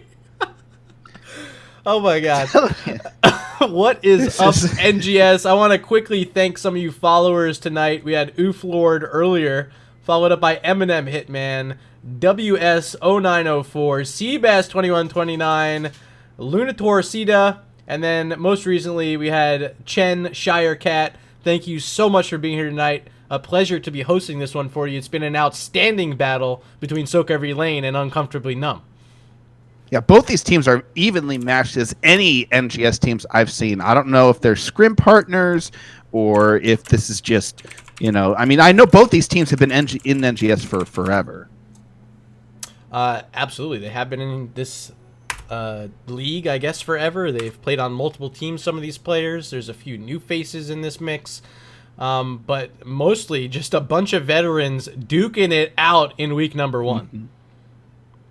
All right, beautiful. Looks like both teams are ready. We're going to Sky Temple. Ooh, this is the map that teams are either good at or teams are bad at. Yeah, this is the map choice of sOaK LaNe Uncomfortably Numb opting to go for first pick. You know what? We've seen the Samuro ban all night. This absolutely has to be another Samuro ban. I think it leaves open something like an Abathur, perhaps, which we haven't seen looked at all night. I would not be surprised at all if he makes an appearance on Sky Temple, one of the strongest heroes in the game on this map. Yeah, especially a first pick coming out from Uncomfortably Numb if they opted to go. Because they have the first pick advantage. You get the Samuro. They take Gazla, but you have the Abathur. I think Abathur is going to be very strong here. So maybe not the Anubarak and Ana ban from sOaK LaNe. I hate to be throwing it out, but, as much as we love BMed, another map, another hero that BMed's so solid at, maybe we end up seeing Vikings in this game too. What are your thoughts on Vikings? Vikings, I think on this map, if you're just going to play the macro game, Vikings can do really well for you, especially on Sky Temple. This is probably, if you're going to play them, this is a good map for them. So we saw the Chen ban, we saw the Gazlo ban, there's the Abathur ban. Okay, so you have at least one of Anubarak and Ana. So the ETC first pick. So wicked fast. And turns out Anubarak not high priority for. We're gonna see this Tyrande. I'm excited for this. Oh, this is what was banned out in games 1 and 2. They didn't want Kid getting on this Tyrande, but game 3 it's open, and Dahaka for BMed. I like this one. Yeah, BMed also plays a good Dahaka. Target bans out specifically for him with the Samuro and the Gazlo. The Chen ban is not too surprising for me. Chen is great right now. Go home, tell your parents, tell your friends, tell everybody, because they're, I don't know. Well, I mean, go ahead and, if you're keeping track at home, maybe Nexus Edge is listening into this match. Keep track. How many bans is BMed going to draw this season? 2 in this map alone on the Sam and the Gazlo. And you count the Sam in the previous 2 games. That's 4 bans tonight dedicated just to BMed's hero pool. And, maybe it ends up paying off for him here because they just won game number 2. They have the momentum. And I think Uncomfortably Numb maybe a little uncomfortable in their own skin right now. Yeah, I'm a little surprised at the bans. Oh, the Johanna ban. They slammed that Johanna ban. I'm wondering what's up. Maybe it's just Johanna worked really well for them last game. But every hero that sOaK LaNe has been banning, not a priority for Uncomfortably Numb. So it looks like chat was calling for TLV. Didn't happen. Well, hate to burst your bubble. Sorry about that. Well, it's always going to be picked last. Oh, Medivh Raynor. So they're going to try to get on top of some heroes. What's that last hero going to be? Obviously a tank, but what pairs in nicely with this Medivh? ETC taken away, which has been pretty successful recently. Maybe they just want to go with something like a Diablo through a portal. Yeah, Diablo can be super scary. Garrosh could be scary. you already have a tank for Uncomfortably Numb, so sOaK Every Lane can get whatever they want. Final 2 picks, Uther and Imperious. Oh, they're looking for the holy cow. I guess Uther's fine here. Not a lot of slow damage. Stitches. I like it. So this is something that Ferrets... Yeah, this is something that Ferrets used to do.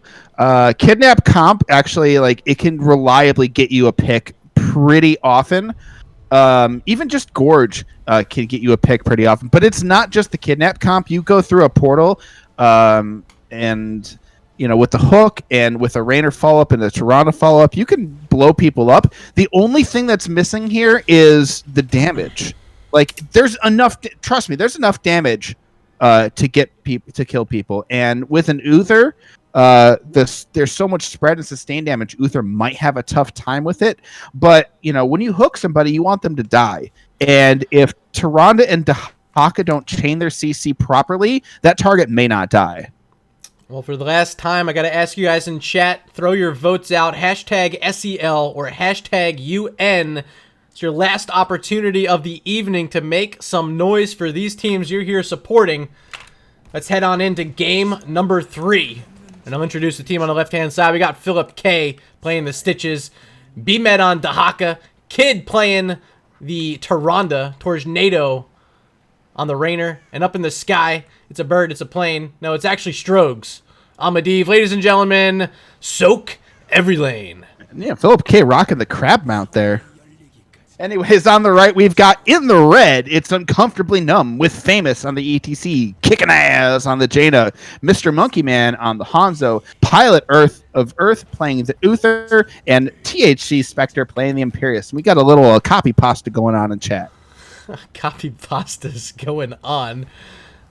Let's go, as we see a portal dropped on that vision, but it's safely in control right now of Uncomfortably Numb. Hook's going to miss from sOaK, and that's going to be it for this initial skirmish. Dahaka being sent up to the top, actually going to grab that vision back for SEL. Yeah. And start soaking the top lane for them. Yeah, Johanna Band starts to make sense once you start thinking about wave clear, and which is why Stitches is such a good pickup. Stitches has quite a bit of wave clear with his new slam ability, so they can rotate. They get a good rotation going mid and bot here on Sky Temple. That's exactly what they're going for. Leaving Imperious actually going to run all the way up top to relieve Jaina of those duties. Kicking Ass ran up there early to start the game. This is a 4v3 in the bottom lane, but I don't think SEL had really much idea that was the situation. Yeah, Medivh actually in the portal allows them to make these rotations better, and they're able to control this. With the mounts, the movement speed changes, rotations are more important than ever. So the Medivh allows so much flexibility, and they're looking at an invade maybe. No, they're just visiting Tornado, trying to catch somebody out. Checking down at our chat, looks like we had 8 votes for sOaK Every Lane. Still just the 1 for Uncomfortably Numb. A lot of support here for SEL. And 1 vote for Medallions. I got to appreciate that one. Medallions camp is out there. They have some representation, so... 2 siege camps taken, 1 for each team. They'll be clashing here in the bottom lane. Stitches with the hook available. See if he wants to get a little tasty with it. I know he's getting hungry, but sOaK opting just to rotate up to mid. Going to try to support Medivh, who's going to end up being first blood of the game, surrounded by Uther and ETC. Jaina was there as well. First blood. And that's going to be stacks. It. Yeah, rip stacks indeed. Let's take a look at our talents. Nothing really sticking out. Actually, block party for ETC trying to defend against the Rainer. As you see, Famous playing aggressive against Tornado right now. In his face, trying to body block his way back. But with Stitches showing up Toronto here in support, ETC ain't getting that job done by himself. Yeah, they're just trying to give him space to clear out the minions, let Jaina soak. Dahaka actually coming down mid, not really getting anything into. There's a slide, nothing happening. Medivh actually getting kind of low, just trying to stack back up. You got to finish that Arcane Rift talent as soon as possible. Looks like Dahaka wants to be in this bottom lane to get use out of that brush stalk in just a moment. Gonna soak a bit of this XP here. ETC actually still nearby. I'm surprised didn't want to get set up around that temple sooner. But there they go. They're going to try to control the bottom temple without vision. ETC going to head on to that to make sure they have a bit more of an idea of when sOaK every lane wants to get in and start contesting. But right now, it's 2 red temples, Ghost. Yeah, Uncomfortably Numb realizing Dahaka is going to stay bottom until he wants to dig up. They're splitting up. Imperius getting as much top as possible. Now it looks like they may try to trade out, which would benefit Uncomfortably Numb at this point. But Dahaka able to soak out the bottom lane, and they're deciding that bottom lane and the XP from bot more important than winning, quote unquote, this temple phase. Oh, I mean, if Dahaka can get towers down, that's exactly what these temples do too. So, and if you think about it, Dahaka is also getting XP in the lane. So maybe it ends up being more valuable. ETC up here, Hanzo very low. He's got to be careful on the backside. Stitches might walk through this portal. That's a kill on Hanzo. And just like that, Medivh making a play with a bit of an engagement. There's a slide in coming from Famous. They're right next to their temples. They're trying to kill him out the minions and get a play, but Uncomfortably Numb can't catch them as sOaK every lane backs out. Dahaka continues to soak. And that's a full level lead for sOaK every lane, who was soaking every lane. Yeah, and, you know, these turrets that were here, they're gone now. Dahaka did that himself, not a temple. So, well done by BMed, making sure they're getting value even if they're not on the temples. And they have themselves what looks like almost a full level lead right now. Level 8 to level 7. But we are on even talents, so I'll make sure those are up on the screen for you. We do get a cleanse out of Uther. And the Q build continuing for Jaina. All right, Raynor going for the WQW. Very interesting. Really, that seems like more of an older build. Just really looking to poke down heroes. So even though there's a boss-heavy map, Hanzo not going for the boss kill. But there's a hook. Stitch is trying to invade, getting some damage onto Kicknaz as Jaina has to escape. Medivh taking the brunt of the counter engage from Uncomfortably Numb, and sOaK every lane has to back out. Oh, Medivh trying to get kicking ass down to 32 health. Here's the portal. Is he going for it? Oh, the heal from Uther gonna keep him alive. Oh. Medivh's gonna fall, and Arcane Rift is reset to 0. I think Medivh's just trying to flex there. I don't know what that Jaina kill would have really gotten outside of like moral support for his team. Losing all of his Arcane Rift stacks, trying to chase the Jaina kill, just really bloodthirsty from Medivh. They're going to hang on to their XP lead as we have a single temple about to spawn down here in the bottom. 2 seconds till that's ready. With the Dahaka split, we see Imperius up there trying to work on BMed, but all he's got to do is get behind this wall, brush dog down. He might want to clear this bruiser camp, but his team's already in control. Not even worried. sOaK every lane pushing through with some temple shots on this bottom fort. Yeah, Medivh's back and in action. They're able to get on the temple now. Imperius, though, doing what the Dahaka was doing in the previous. Though there's a pull on a Kicknaz. The stun goes down. It's perfect. Jaina dies. Yeah, that was a great adjustment by Dahaka. It looked like he was about to walk past the Jaina, saw the hook, turned around, and found the drag to secure the kill. Level 10s are achieved. And it looks like sOaK every lane with their level 10s. They don't want the temple. They want the boss. I don't know that Hanzo now checking it out. They realize they're there. It probably is too late. This boss is going to go over to sOaK every lane. There's no real competition from Uncomfortably Numb. I thought they were...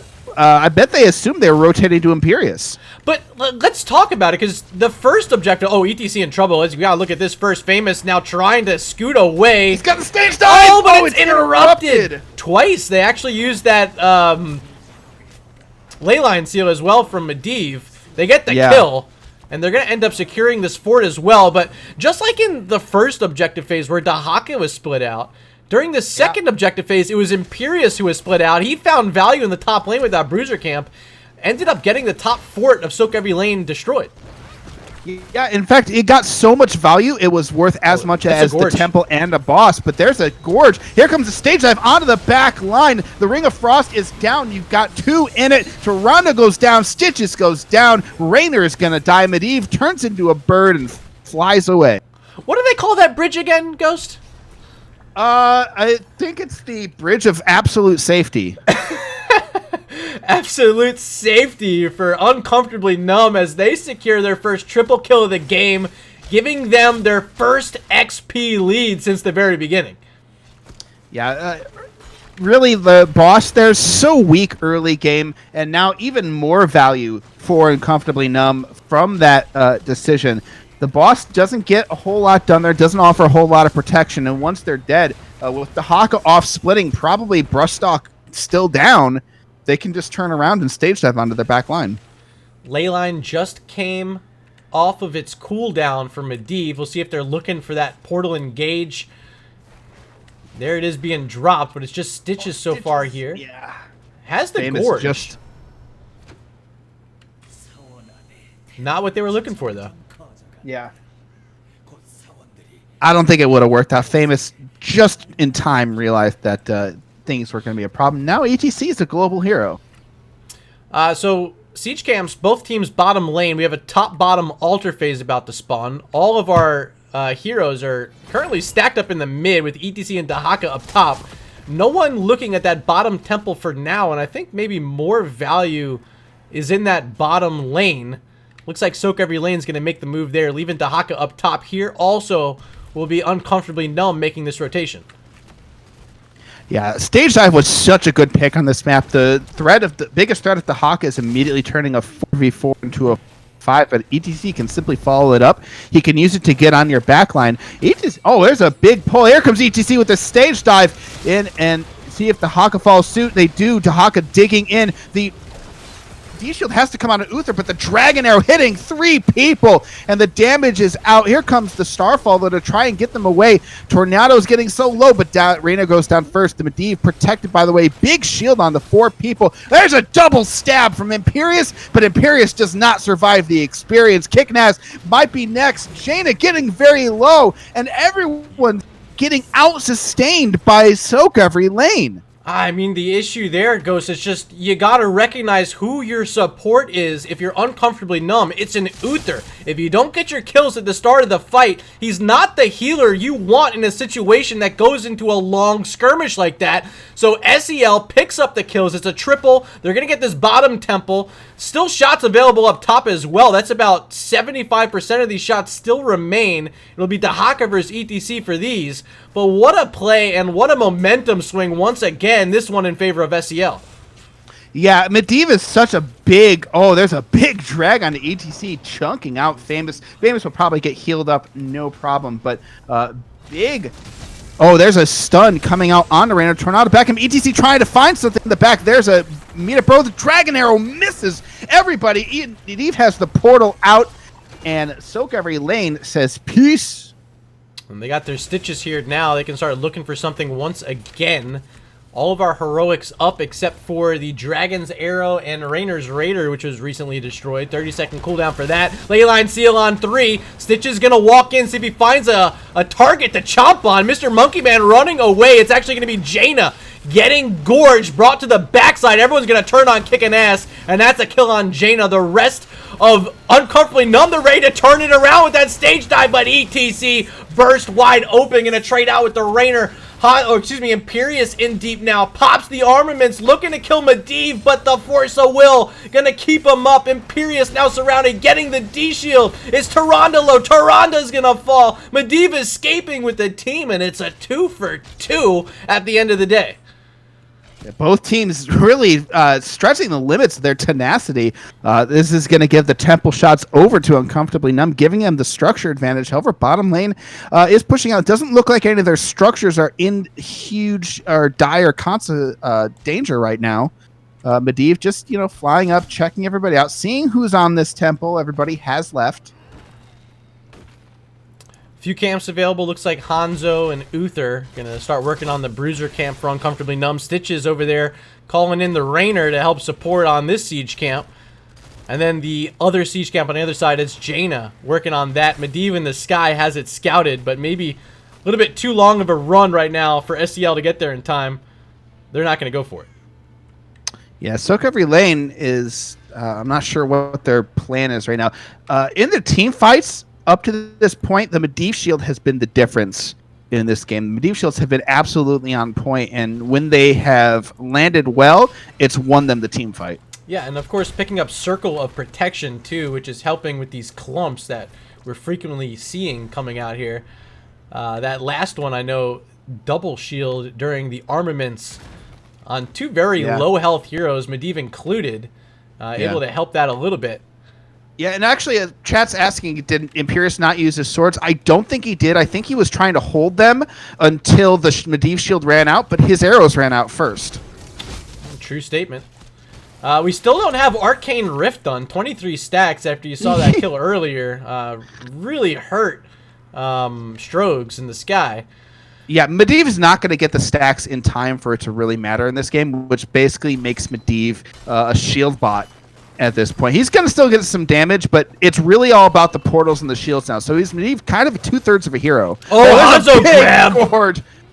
Immediate stun, though, and a stage dive, but he still escapes with the Hanzo. Hanzo gets D-shield, natural agility is away, and now Strogs is in trouble. Medivh goes down. What a big kill. There's the big Ring of Frost getting Stitches. Stitches goes down. Raynor is looking to be next. Uncomfortably Numb may have just torn this game wide open. Oh, Tunneling Claw's the only thing going to save Dahaka there, but that triple kill means this could be a boss, and there's a temple active as well, so Uncomfortably Numb about to take a huge advantage on the map.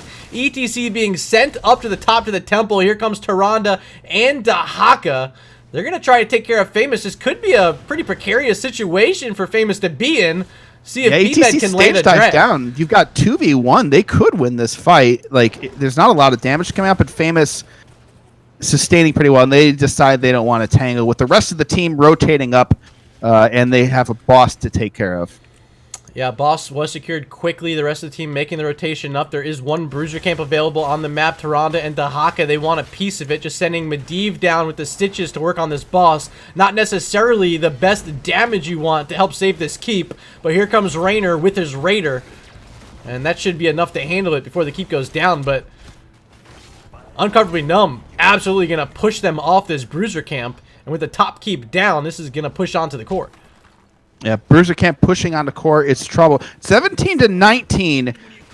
There's a down phase. So sOaK every lane has a big problem. They need to get soaking to 20, and if possible, try and take a fight before they're down. I think you level. just look for the fight right now. Don't even worry about the soak. You get the kills. That's gonna be your soak. They need the fight Stitch before got a gorge. Oh, he did. It's Uther. No D-shield either. Yeah. Oh, he does have D-shield. Did it just come up? Oh, there's the leyline seal, but here's a stage dive to try and engage. There's a Dragon Arrow stunning 3, and that's going to allow Uncomfortably Numb to disengage. Huge disengage there. No, I didn't see where Dahaka was, but you got to think the isolation's the play there on that target and make sure Uther goes down. Everybody was split. Uther found... Stitches found Uther alone. Medivh was able to put the portal down, but Dahaka, Raynor, and Tyrande were off elsewhere on the map. But there's a big portal. There's a fight in. Raynor's getting very low, gets a huge heal. But there's the Ring of Frost. Everyone's focusing Raynor down. Raynor dies, and they hit level 20 as Medivh is looking very low. You see slides into Dahaka trying to burrow out. They're just trying to desperately disengage. Medivh goes out, but not before a portal goes down. Is this going to be enough for them to escape? Hanzo leaping after them. Imperius walking menacingly towards Dahaka. Do they have the stun? Oh, the Jaina slow, but there's the flank. Oh, Gorge, though. ETC in trouble. 10+ seconds till the stage dive. But the wall's down quickly. He's okay. Yeah, he's okay. And that was a desperate portal engage there. The Jaina and the ETC, really good job of stopping that engage cold. I mean, they had to take that fight. Now you see level 20 is here. It's really maybe the last fight opportunity they were going to have. They were able to bring Dahaka in on the backside, but it just didn't work out. It was a great Ring of Frost once again from kicking ass, and that's maybe the third or fourth in just this game from this Jaina player, and it's really kept them in the game, and 14 kills is evidence of it. Yeah, I'm trying to do the math here. If they get both temples, does that win the game? I don't know if it wins the game. It's certainly 3 keeps, and with all 3 available on the other side, just the catapult pressure might be enough to quote-unquote end the game. Ooh, it's going to be real close. Yeah, this is a lot of shots. How many does ETC have? That's bonus shots, too. Okay, it's just on the core now. It does not win the game, but Stitch is all alone. Oh wow. He took a wrong left at Albuquerque. Oh, Dragon's Arrow, but doesn't get stunned by it? What happened there? I missed something. He's gonna die anyway. 1-for-nothing. Stitches down. Medivh walking through the portal without stacks. He's down. Double kill. All the keeps are destroyed already. You gotta think this is the end, Ghost. Yeah, this is it. That's GG right there. You hate to see it. Stitches kind of walking out way out of position. He gets punished for it. The rest of the team falls, and that's going to be GG. GGs are thrown down in chat as the Haka, the only hero left standing for sOaK Lane. Uncomfortably Numb gonna walk away with the 2-1 victory over sOaK Lane.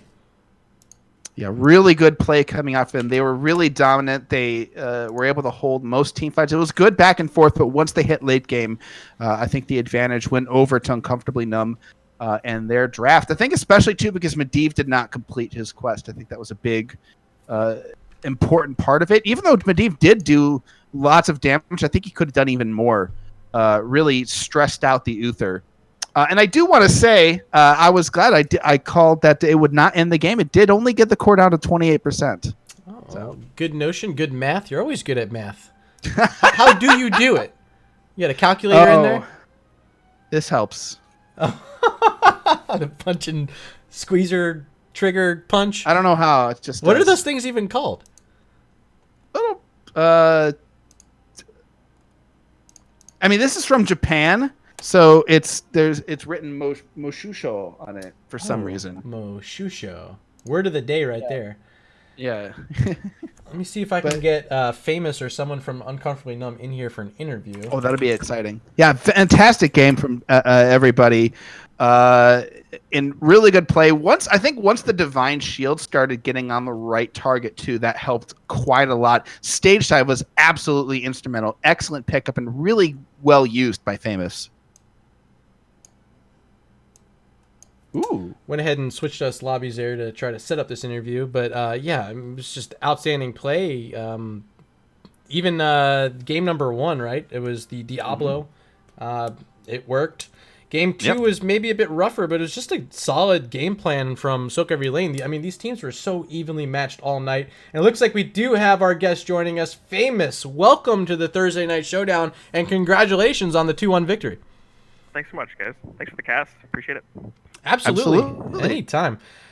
So let's go ahead and just break this question open. Tonight we saw a lot of focus on BMed's hero pool. Samuro banned in all 3 games, and then in game number 3 even drew a ban on the Gazlo.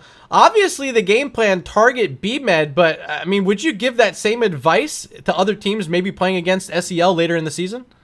Well, after that Volskaya game, absolutely. Gazlo was just pure cancer. That was terrible. But yeah, Samuro's he's a beast. If a team has anyone who can play Samuro, it's not even worth playing against it, honestly. He adds so much macro pressure. So it was more about the threat that Samuro possessed, and then just after Volskaya, I just did not want to face Gazlo again. Ghost? Yeah, looking back on, actually, look at the Towers of Doom game. I do want to ask a quick question about the Diablo build. Very unorthodox for Diablo. What's that get you in terms of play?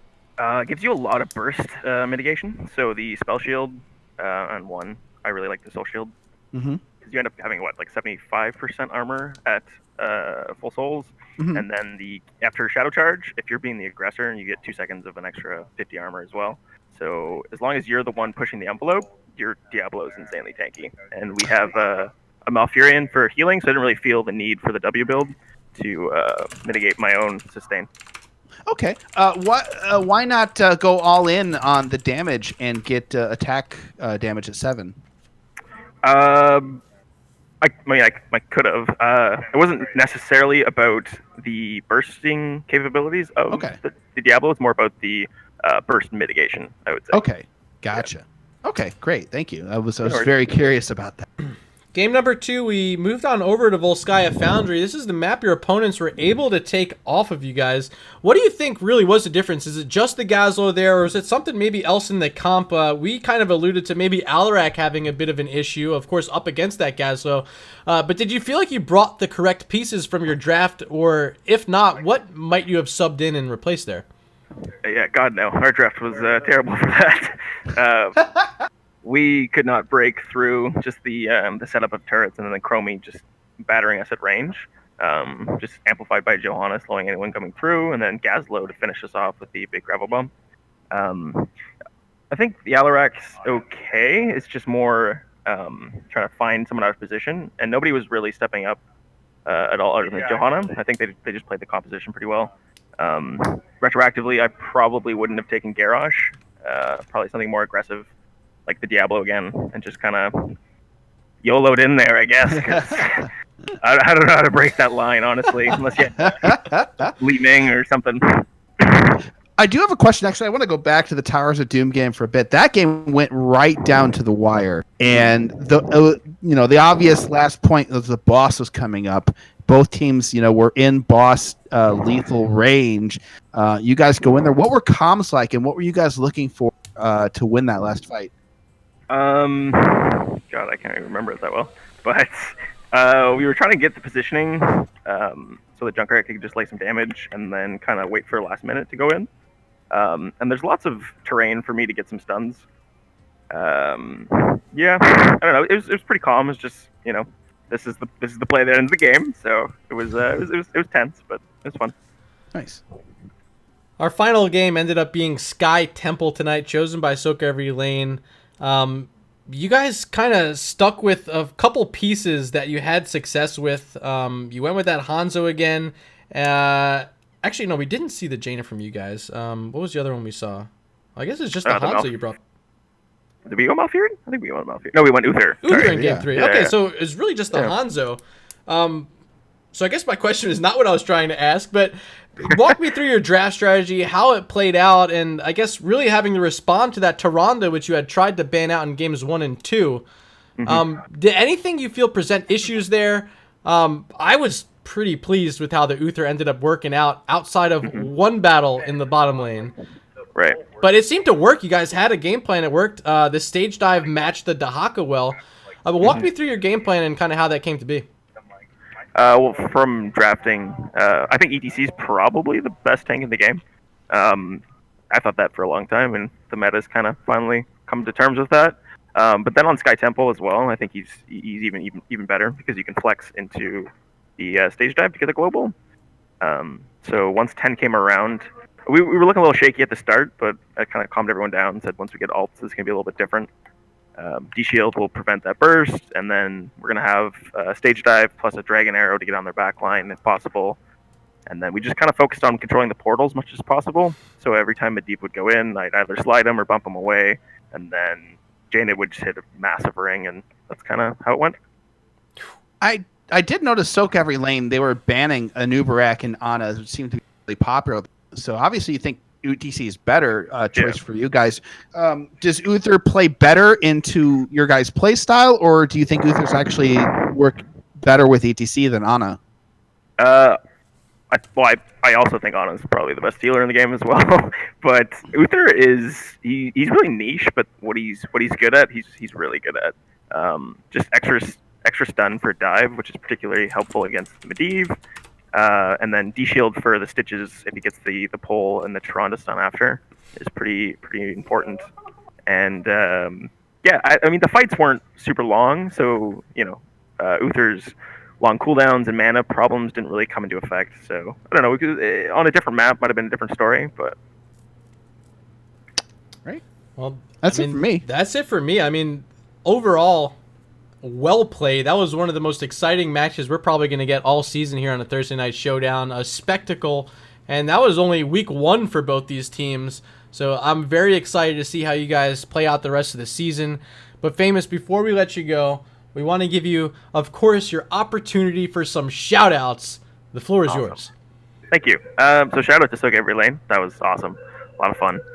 Never going to play against your Gazlo again because that sucked. Shout out to you guys. I appreciate the cast. Look forward to watching the replays. Shout out to my team, and then shout out to Click Esports, which is where 2 of us are playing tonight. It's a PC bar in Ottawa. Oh, that's so if fun. anyone's ever in the region and looking for a place to play some video games, it's a great atmosphere. People are really friendly. Come check it out. That's awesome. Shout out to them. Famous, once again, congratulations. You walk away with 2 points tonight and a well-deserved victory for Uncomfortably Numb. Cheers. Thanks, guys. All right, Ghost, so we've made it to the end of the night. Yeah. It's your first time with me here this season. You missed last week. Don't blame you. I don't blame you. Huh? I do want to say to all you guys out there watching, make sure you check out our podcast. Did Jax post the episode today? If it's not today, expect it tomorrow. Yeah, Jax is I think he's kind of busy, so he has to edit the whole thing, and he talks a lot, so he has to edit himself out. So he only has himself to blame. I think he dropped a couple words he wanted to edit out. We had a good time with it. I hope you guys get to listen to that. If you want to follow us around the scene, you can find me over on Twitch at MurdaRG, on Twitter at MurdaRG, and you can also reach out anytime you'd like on Discord. It's been a pleasure getting to cast for you tonight. Ghost Dunk, let them know where they can find you. You can find me at twitch.tv/GhostDunk. I will be streaming some casting in the future, maybe some Heroes of the Storm, but also some speedrunning. So I'm keeping up with that, trying to get my times down, etc. So check me out there. You can also check me out at twitter.com at Illuminated Wax. So there's you got that going for you. And I also want to point out the Towers of the Doom game, 26 minutes, 30 seconds. Wow. Yeah. Long game. Not my longest game of the week, though, Ghost. No. You obviously missed my matchup on, what was that, Monday night, I think. Yeah. I had games 1 and 2 both went to like level 25. Whew. 26 maybe. It was crazy. But anyway, I think that's the end of the road, Ghost. Appreciate you being here tonight. Definitely appreciate all of you at home. Make sure you stop on over to the Patreon. I'll run that commercial one more time. Grab that link, patreon.com/Heroes Nexus Gaming Series. We'll be back here same time next week. Thursday night showdown. It's been a pleasure. We'll see you next time.